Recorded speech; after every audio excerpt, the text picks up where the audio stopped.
go to phase 2, but there's phase 1 before that, but we haven't put that up yet, but this is a very important subject, that why I use the King James Version on my website, and I like to explain why I did that, because I think it's a very serious issue, but we'll come back to that another time. So I want to just go right to phase 2, and we call it God's purpose and plan.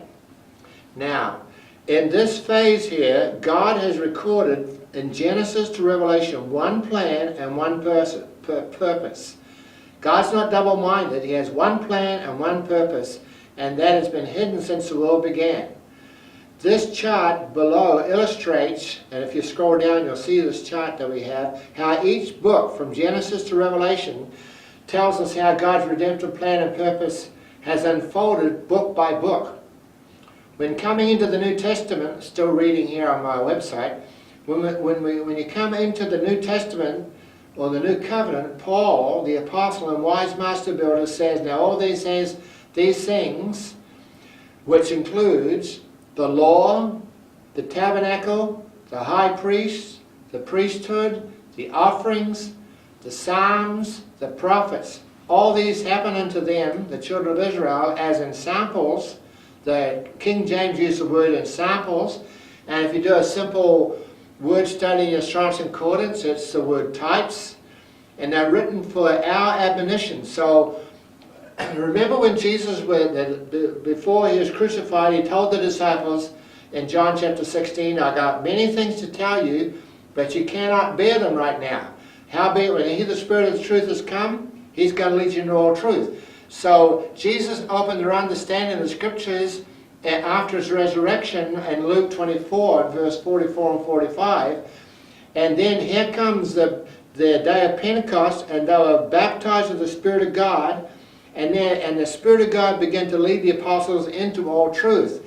And here we find an example here of them leading the church in order to, especially with the Apostle Paul as a wise master builder, he's reaching back. He reached back to Passover. It says, Christ our Passover was sacrificed for us. He reached back to the Red Sea. He says the Red Sea is baptism. And then he looked at the cloud that lit Israel when they come out of Egypt. He says that is baptism in the Spirit. See, if you scroll down to the chart, I have a parallel chart right here that explains all that. Then he goes through up to Mount Sinai, which is really interesting. Well, it's all interesting, but this is an interesting point here, that Sinai was 50 days out from Passover.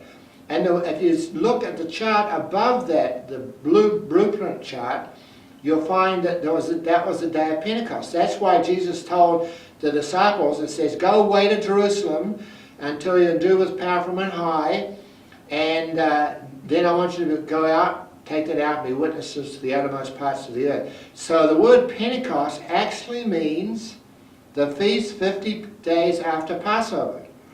So here, 50 days out in the type, they were separated out by the Passover lamb. 50 days out, they arrived at Mount Sinai. Here, we find God wrote the law on tables of stone. That's what 2 Corinthians chapter 3, Paul says. They wrote on tables of stone. But he says over here in the New Testament reality, after Christ our Passover is sacrificed for us, here we're at the day of Pentecost, where God writes the law on the fleshly tables of our heart. See, here God is doing, he's matching this pattern. Exactly, right here. Step after step after step. Now what's really interesting in this study, we want to go through and show you how it all shows you how God is working according to this pattern. But what I want you to notice is that there's 3 feasts to this pattern. Passover, Christ our Passover. There was the Feast of Pentecost. That was the second feast that Israel celebrated. Matter of fact, it says that the whole church in the wilderness had to appear before the Lord in each of these 3 feasts. There was no option. You had to appear before the Lord in Passover, and everyone agrees that yes, we all need to be saved by the blood of the Passover lamb. But you also had to appear before the Lord in Pentecost. And what is Pentecost? Pentecost deals with the baptism of the Holy Ghost. And then there's a third feast they had to appear before the Lord. There was no option, and that's Tabernacles. And there's no place in the New Testament writings and all the epistles where it says the day of Tabernacles has fully come. The only book that refers to the Feast of Tabernacles is the book of Hebrews, because the book of Hebrews is all about Christ being our high priest.